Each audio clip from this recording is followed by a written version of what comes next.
नमस्कार दोस्तों, आज से हम अपने इस चैनल स्मार्ट रैंकर पे एक नई शुरुआत कर रहे हैं, एक न्यू बिगनिंग कर रहे हैं, जिसमें हम Tripura public service commission TPSC के प्रीलिम्स पेपर में आए हुए क्वेश्चंस का section wise means subject wise एक-एक करके डिस्कशन करेंगे। फर्स्ट हम सेक्शन ऑफ ज्योग्राफी के 2017 के क्वेश्चंस, 2019 के क्वेश्चंस एंड 2020 के क्वेश्चंस, एक सेक्शन के तीनों ईयर्स के क्वेश्चंस का डिस्कशन करेंगे और उसमें हम कोशिश करेंगे कि कैसे प्रीवियस ईयर के क्वेश्चन से आप प्रिडिक्ट कर सकते हैं कि इन फ्यूचर कौन से क्वेश्चंस आ रहे हैं, कैसे क्वेश्चन रिपीट हो रहे हैं, क्या ट्रेंड दिखने को मिल रहा है, साथ में हम उसका भी डिस्कशन करते रहेंगे।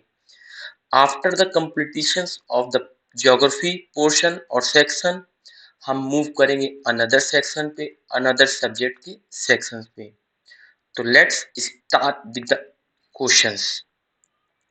फर्स्ट क्वेश्चन जो 2017 के एग्जाम में आया है ज्योग्राफी से, वो है a large area of inland drainage is present in India. कौन से इनलैंड ड्रेनेज हैं जो इंडिया में कहां पर लार्ज एरिया में देखने को मिलते हैं? तो first option is Rajasthan plain, second option is Ganga plain, third option is Brahmaputra plain, fourth is Utkal plain. तो इसका आंसर जो है वो राजस्थान प्लेन है। उसको आप एक डिस्कशन के साथ भी समझ सकते हैं। तो फर्स्ट अंडरस्टैंड करना व्हाट इज इनलैंड ड्रेनेज, ये कंसेप्चुअल पार्ट है। तो when water from river drain out, कोई रिवर है, कोई नदी है, वहां से जो पानी है वो ड्रेन आउट हो जाता है, निकल जाता है और एक क्रिएट करेगा उस जगह पे। लेट्स एग्जांपल की ये एक रिवर है, इसके बीच में यहाँ पर रिवर फ्लो करती है और यहाँ से जो पानी यहाँ पर फ्लो हो रहा था हल्का हल्का, मतलब बीच में जो पानी था वो ड्रेन आउट हो गया, यहाँ से निकल जाता है। तो निकलने की वजह से क्या होगा कि सम इनलैंड सीज बन जाएंगे, छोटे छोटे यहाँ पर एक तरह का सी बनने लगेगा, थोड़ा थोड़ा एक तरह का यहाँ पर छोटे छोटे ओशियंस के टाइप में, मतलब एक तरह से पैसेज बन जाएंगे जहाँ पर पानी बचेगा, जो जहाँ पे मतलब डेप्थ होगी, और कुछ जगह पे वो पानी नहीं बचेगा। तो उस ड्रेनेज पैटर्न को ही इनलैंड ड्रेनेज कहा जाता है। और राजस्थान जो कि एक डेजर्ट एरिया है, जहाँ पर पानी वाटर का क्वांटिटी बहुत कम है, तो उन एरियाज में इसका फॉर्मेशंस बनता है, लार्ज एरिया में उनका फॉर्मेशंस बनता है। इसको ज्योग्राफिकल टर्म में ओएसिस भी कहा जाता है। तो इसका जो करेक्ट आंसर है वो है राजस्थान प्लेन।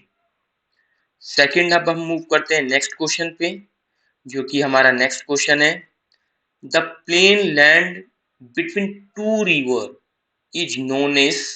दो नदियों के बीच की जो जगह है, मीन्स कि एक रिवर ये आ रही है, यहाँ पर आप एग्जांपल ले सकते हैं, और एक मेन रिवर ये है, समझ लीजिए आप। तो दो रिवर जो यहाँ पर आ रही है, तो इन दोनों के बीच में जो ये एरिया है, इसको हम क्या कहेंगे? इसका मेन है, ये जो एरिया है, इस एरिया को क्या कहा जाता है? तो इसमें बताया जा रहा है कि flood plain, option is flood plain, Doab, valley, लुंगा, क्या होगा? तो it's correct answer is Doab. तो आप इसमें देख सकते हैं कि एक रिवर आप देखेंगे, इसमें जो है वो आपको देखने को मिलेगी कि ये यहाँ से आ रही है एंड सेकंड रिवर यहाँ से आ रही है। तो इन दोनों के बीच में जो रीजन है उसको दोआब कहा जाता है। आपने हिस्ट्री में भी देखा होगा तुंगभद्रा रिवर, जो कि विजयनगर एम्पायर के टाइम पे वहां पर भी दोआब के एरिया फर्टाइल रीजन होता है। तो उस एरिया पे कैप्चरिंग के लिए सबसे ज्यादा लड़ाई हुई थी। तो आपने 12th एनसीईआरटी में भी पढ़ा होगा, तो दोआब रीजन को आप वहां से भी इंटरलिंक कर सकते हैं। थर्ड क्वेश्चन जो कि है, the famous city of Hyderabad is located on the bank of the river. किस रिवर के किनारे हैदराबाद जो फेमस सिटी है वो सिचुएटेड है? तो इसका करेक्ट आंसर है मूसी। ये बहुत ही फेमस क्वेश्चन है कि हैदराबाद मूसी रिवर के किनारे सिचुएटेड है। आप इसको मैप के थ्रू भी समझ सकते हैं। मूसी जो है कृष्णा रिवर की ट्रिब्यूटरी है। फर्स्ट आप ये देख लीजिए। तुंगभद्रा रिवर भी कृष्णा रिवर की ट्रिब्यूटरी है। सेकंड इंफॉर्मेशन, भीमा रिवर भी कृष्णा रिवर की ट्रिब्यूटरी है, आप यहाँ पर देख सकते हैं। और मूसी रिवर आप देखेंगे, ये देखने को मिलता है आपको मूसी रिवर, और हैदराबाद सिटी यहाँ पर है। तो यहाँ से ही वो होते हुए मूसी रिवर कृष्णा रिवर में जाके मिल जाती है। तो हैदराबाद किस रिवर के किनारे सिचुएटेड है? मूसी रिवर के किनारे हैदराबाद सिचुएटेड है। Next question is, the meeting place of south east trade wind. अब ये क्लाइमेटोलॉजी का पार्ट है। South east trade wind and north east trade wind is known as, क्या नाम से उन्हें जाना जाता है? ENSO, ITCZ, MONEX, SCOR। तो correct answer is ITCZ, inter tropical convergence zone. तो क्वेश्चन में है कि साउथ ईस्ट ट्रेड विंड, तो आप देखेंगे कि यहाँ से जो ये रिवर है ये हमारा इक्वेटर है, जो कि 0 डिग्री पे है। तो 0 डिग्री इक्वेटर और सदर्न हेमिस्फीयर से south east trade wind flow कर रही है, आप देख सकते हैं। एंड नेक्स्ट, नदर्न हेमिस्फीयर में से equator towards north east trade wind flow कर रही है, आप यहाँ पर देख सकते हैं। बट ये 0 डिग्री लैटिट्यूड के पास आपस में एक दूसरे से मर्ज करती हैं, मीटिंग प्लेस बनाती हैं, जिसको ITCZ कहा जाता है। ये रहा हमारा ITCZ, जिसका फुल फॉर्म है inter tropical convergence zone. Let's move to another question.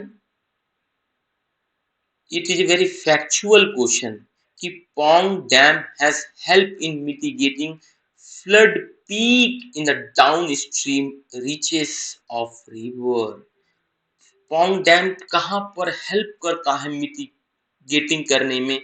जो फ्लड पीक होता है, एक बाढ़ का एक पैमाना, मतलब बहुत हाई लेवल पे जो बाढ़ आती है डाउन स्ट्रीम रीजन में, जो लोअर रेपेरियन रीजन होता है उस एरिया में। तो इसका करेक्ट आंसर आपको देखने को मिलेगा Beas river. The Pong dam also known as Beas dam, आपको ब्यास डैम, बीस डैम के नाम से भी जाना जाएगा, is an earth embankment dam on Beas river, Beas river पे देखने को मिलेगा। मोस्टली आपको जो ये पोंग डैम है हिमाचल प्रदेश में देखने को मिलता है, और इसका जो जस्ट अपर अप स्ट्रीम है उसे तलवारा भी कहा जाता है। इस डैम को जो बनाने का पर्पस, एक ऑब्जेक्टिव होता है, वो था कि वाटर स्टोरेज किया जा सके। क्यों? क्योंकि ये एग्रीकल्चरल रीजन है, जो हिमाचल प्रदेश और उसके जो जस्ट सदर्न स्टेट है, लाइक पंजाब, लाइक हरियाणा, तो उन एरियाज में इरिगेशन प्रोवाइड किया जा सके। और हिमाचल प्रदेश एक माउंटेनस रीजन है जहां पर रिवर का फ्लो बहुत रैपिड होता है, तो जिसका यूज करके उसके फ्लो के स्पीड को यूज करके हम हाइड्रो इलेक्ट्रिसिटी पावर का जनरेशन कर सकते हैं। तो पोंग डैम कहाँ पर है? ब्यास रिवर पे। उसका यूज पर्पस क्या था? इरिगेशन के लिए, हाइड्रो इलेक्ट्रिसिटी पावर जनरेशन के लिए। नेक्स्ट क्वेश्चन पे अब हम मूव करते हैं, जो हमारा बहुत इंपॉर्टेंट क्वेश्चन हो जाएगा कि choose the among the following soil which is सेलाइन in character, जिनकी लवणता जो है वो अपने में बहुत ज्यादा है। तो ऐसे कौन से रिवर हैं? Regur soil, usar soil, kari soil, khadar soil. It is correct answer is usar soil. Usar soil जो है बहुत ही बड़े पैमाने पे इंडिया में देखने को मिलता है। या तो ये सैलाइन कैरेक्टरिस्टिक्स में होगा या एल्कलाइन कैरेक्टरिस्टिक्स में होगा। और ये सॉइल जो ज्यादातर होते हैं अनप्रोडक्टिव होते हैं, इम्परमिएबल होते हैं, मीन्स इसमें जो वाटर का रिटेंशन, जो वाटर एक्वाफायर में वाटर सरफेस से नीचे जा रहा होता है जमीन के अंदर, तो उसमें बहुत प्रॉब्लम होती है क्योंकि ये इम्परमिएबल होते हैं, हार्ड होते हैं, बहुत कम्पैक्ट होते हैं, इसमें स्पेसियस नहीं होते कि पानी जो सरफेस का, वाटर जो सरफेस का है, नीचे जा सके।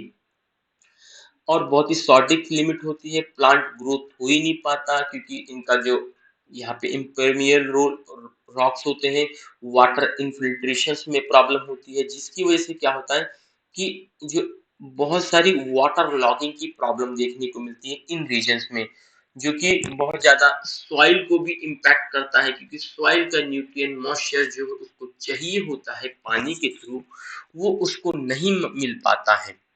तो ये सैलाइन एल्कलाइन जो एल्किनिटी का कैरेक्टरिस्टिक्स देखने को मिलता है, वो उसर रिवर में आपको देखने को मिलेगा। नेक्स्ट क्वेश्चन है, strip cropping system do minimise the problem of. Strip cropping system जो क्या मिनिमाइज करता है? तो correct answer is soil erosion. आप देख सकते हैं कि स्ट्रिप कल्टीवेशन, जो स्ट्रिप क्रॉपिंग है, वो हेल्प करता है, स्टॉप करता है सॉइल इरोजन में by creating natural dams for water, helping preserve the strength of soil. आप स्ट्रिप देख रहे हैं, छोटे छोटे से ऐसे पतले पतले से स्ट्रिप बनाए गए, इस पे खेती की जा रही है, क्रॉपिंग की जा रही है, क्रॉप प्रोडक्ट्स उगाए जा रहे हैं, फिर ऐसे ऐसे किया जा रहा है, बीच में स्पेस छोड़ा गया है। तो इनकी वजह से क्या है कि सॉइल इरोजन नहीं होता, वाटर का जो फ्लो है वो बना रहता है, जिससे क्या है कि जो सॉइल की स्ट्रेंथ है वो बहुत लंबे समय तक बनी रहती है। और सॉइल बहुत ही मतलब हाईली एबिलिटी जो मिनरल्स हैं वाटर से उसको रिटेन कर सकता है for future productions, good productions के लिए।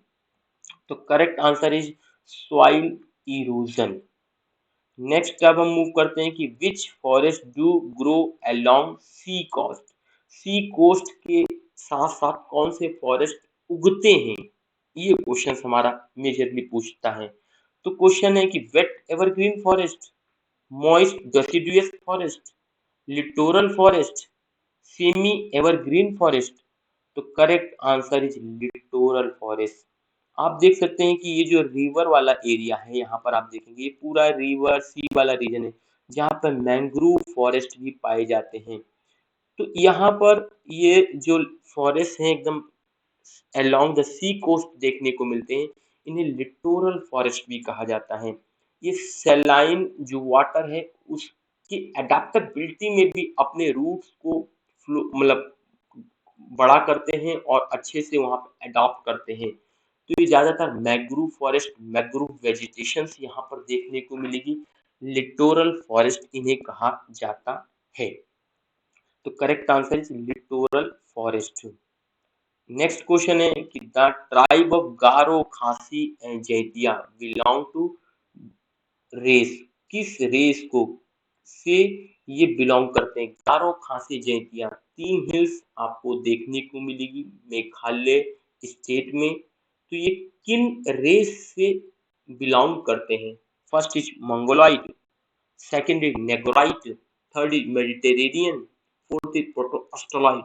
तो ये चार ऑप्शन है ना, तो इन्हीं का यूज करना होता है कि इस बार जो आंसर है, जैसे इसका जो आंसर है प्रोटोस्टोलाइड है, तो तीन ऑप्शन हमारे पास बचते हैं जिनका आंसर इसमें नहीं है।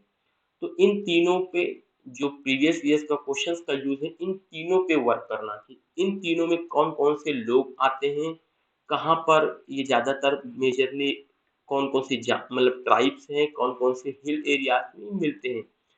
क्योंकि जो ज्यादातर इस टीपीएससी का मैंने पेपर देखा है वो ऐसे प्रिडिक्शन बेस्ड है, प्रीवियस ईयर्स के क्वेश्चंस के ऑप्शन से रिलेटेड या उसी को अपोजिट डायरेक्शन में करके रिफ्रेमिंग कर करके उन्होंने क्वेश्चंस को पूछा है। तो आप ऐसे ही यूज करें इस प्रीवियस ईयर्स क्वेश्चंस को। तो इसका जो करेक्ट आंसर है प्रोटो एस्ट्रोलॉइड है। प्रोटो एस्ट्रोलॉइड है इसका जो आंसर। गारो जो बिलीव करते हैं डिसेंडेंट है, पूर्वज इनके जो हैं तिब्बतो बर्मन रेस के माने जाते हैं, ये अपने आप को मानते हैं और ये तिब्बत के रास्ते नॉर्थ ईस्टर्न स्टेट से आए थे और ये गारो खासी जयंतिया जो हिल्स रीजन है मेघालय के, वहां पर आकर बस गए थे। तो ये इनका मतलब अपना मानना है जो गारो खासी जयंतिया रीजन में रहते हैं। It is very factual question जो अब पूछा गया है कि शेड्यूल कास्ट की पॉपुलेशन कहाँ पर नहीं मिलती, एकदम नो पॉपुलेशन है। तो आप देखेंगे कि ये पॉपुलेशन कहाँ पर, जहाँ पर जनरल कास्ट ज्यादा हो, बट जनरल कास्ट में schedule caste, schedule tribes, OBC सब देखने को मिलेंगे। बट मेजरली इसमें आप देखेंगे तो जहाँ पर शेड्यूल ट्राइब्स बहुत ज्यादा है, वहां पर शेड्यूल कास्ट बहुत कम देखने को मिलेंगे। तो इसका जो करेक्ट आंसर है नागालैंड है। नागालैंड इसका करेक्ट आंसर है। तो आप इसको याद कर सकते हैं। इसके अपोजिट में आपको बता दूं कि सबसे ज्यादा जो शेड्यूल कास्ट पॉपुलेशन है वो उत्तर प्रदेश में देखने को मिलती है। पॉपुलेशन वाइज में बोल रहा हूँ, परसेंटेज वाइज डिफर करता है। And the next question is, where is a Central Fertilizer Quality Control and Training Institute located? कहाँ पर है? तो करेक्ट आंसर इज फरीदाबाद।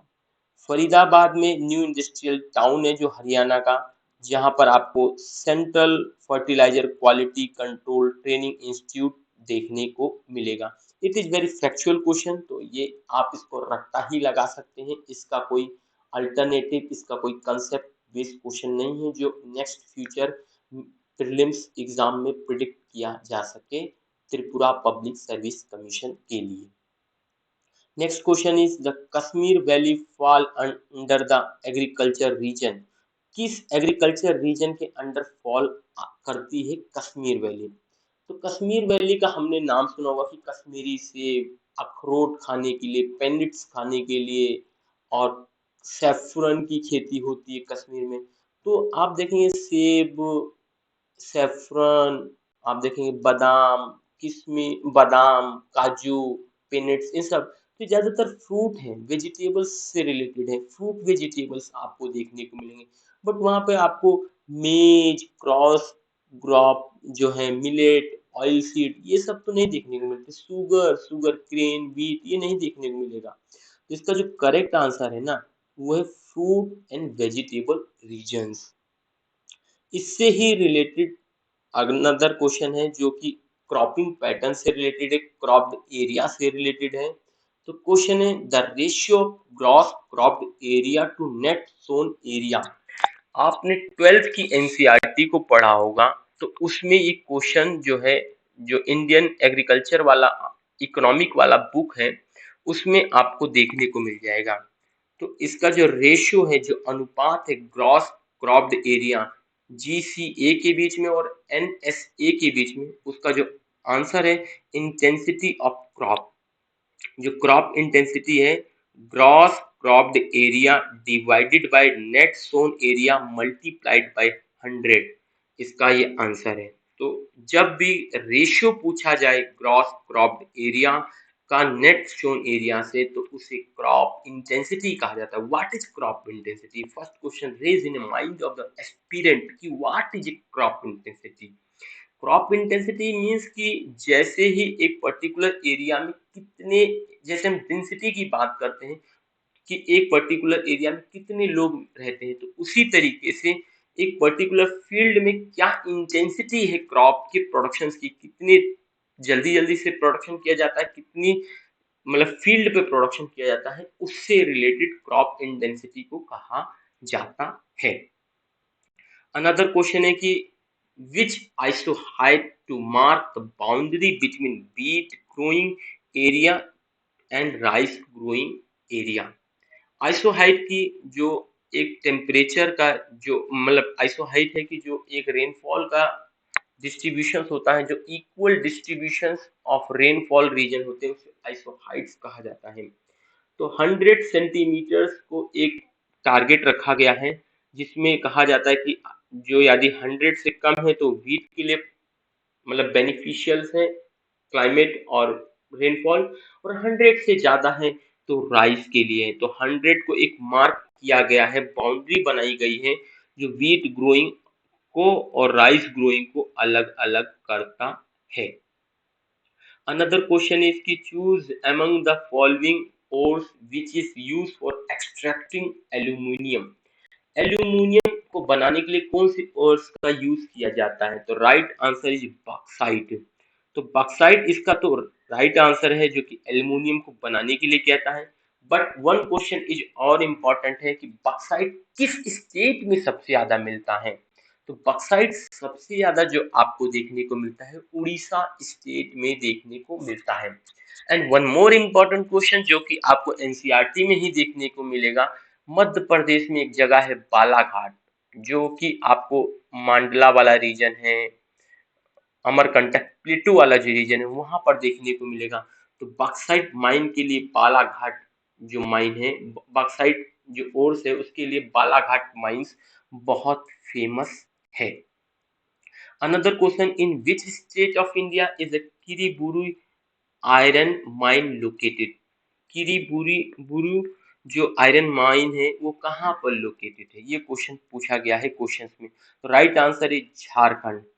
तो सेल जो है उसने आयरन माइन लोकेटेड किया किरीबुरू में, जो कि मेघा मेघा हटरुब्रू हुआ चिड़िया इन झारखंड में देखने को मिलता है। तो ये कई सारे जो जगह हैं, जो छोटे छोटे माइंस हैं, जिसमें बहुत फेमस है किरीबुरू, जो कि झारखंड में देखने को मिलता है।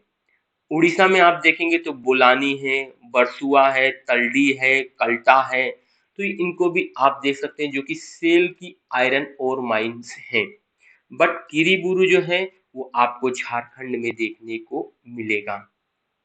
Another question is कि which of the following state capital is the third internet gateway of India? किसकी स्टेट कैपिटल है जो थर्ड इंटरनेट गेटवे बोला जाता है?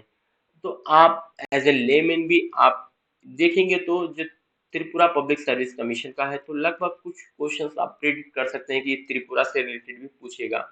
चेन्नई, मुंबई, कोलकाता, तीनों डिफरेंट एग्जाम्पल है, तीनों थ्री डायरेक्शन में। बट फोर्थ एग्जाम्पल जो दिया है अगरतला, जो कि कैपिटल ऑफ त्रिपुरा है। तो इसका आंसर प्रिडिक्ट भी करें तो इसका जो आंसर है वो आपको त्रिपुरा अगरतला देखने को मिलेगा। अगरतला जो कि कैपिटल है त्रिपुरा की, आप देखेंगे यहाँ पर है। तो इसका आंसर है अगरतला। नेक्स्ट क्वेश्चन अब हम चलते हैं जो कि बहुत इंपॉर्टेंट और है, आपको देखने को मिलेगा कि choose among the following activities that is responsible for rise in river bed. Rise करता है रिवर बेड को। तो इसका जो आंसर है रिवर बेड कब राइज होगा? जब हम पेड़ों को काट देंगे। River bed means what? तो पहले आपको समझना होगा कि रिवर बेड क्या होता है। ये रिवर है, समझ लीजिए, आप एज्यूम करें ये रिवर है। तो इसके जो आसपास के जो मैं कलर चेंज करके आपको दिखाने की कोशिश करता हूँ। तो ये जो इसके आसपास का रीजन है इसको इसका रिवर बेड कहा जाएगा। ये एरिया जो है इसको रिवर बेड कहा जाता है। तो जब यहाँ पर फॉरेस्ट होगा, जिसे अभी हमने लिटोरल फॉरेस्ट का भी एग्जांपल देखा, तो जब यहाँ पे फॉरेस्ट होगा तो ये एरिया एकदम ओपन होगा ही नहीं, और ये हमारी रिवर फ्लो कर रही है डायरेक्ट। तो जब यहाँ पर रिवर होगा तो यहाँ पर फॉरेस्ट होगा तो ये ऑटोमेटिकली रिवर बेड हमारा बड़ा होगा ही नहीं। बट जब डिफॉरेस्टेशन हो जाएगा तो ये एरिया ऑटोमेटिक हमारा बढ़ता चला जाएगा। तो रिवर बेड कहाँ पर राइज होगा, बढ़ेगा? वो है डिफॉरेस्टेशन में। तो right answer is deforestation. Next question is कि which of the following is not एक नॉन टिम्बर फॉरेस्ट प्रोडक्ट? तो नॉन टिम्बर फॉरेस्ट प्रोडक्ट है बॉम्बो। बॉम्बो जिसको हम लोकल भाषा में बांस भी कहते हैं। तो बेम्बो जो कंसीडर किया जाता है, आप देखेंगे एक non timber forest produce consider किया जाता है किसके under? Scheduled tribe other traditional forest dweller recognition of forest right act 2006 के अंडर जो एक्ट है उसके अंडर हम बेम्बो को non timber forest product consider करते हैं। तो जो नॉन टिम्बर फॉरेस्ट प्रोडक्ट है वो बेम्बू है। अगला क्वेश्चन है कि which of the following wild life sanctuaries of Tripura has butterfly park. तो इसका जो राइट आंसर है, ये फैक्चुअल क्वेश्चन है, इसका जो राइट आंसर है कृष्णा वाइल्ड लाइफ सेंचुरीज। ये आप याद कर सकते हैं। एंड अनदर क्वेश्चन इज कि which of the following national highway connect Sabroom and चुराई बरी। तो राइट आंसर इज NH08।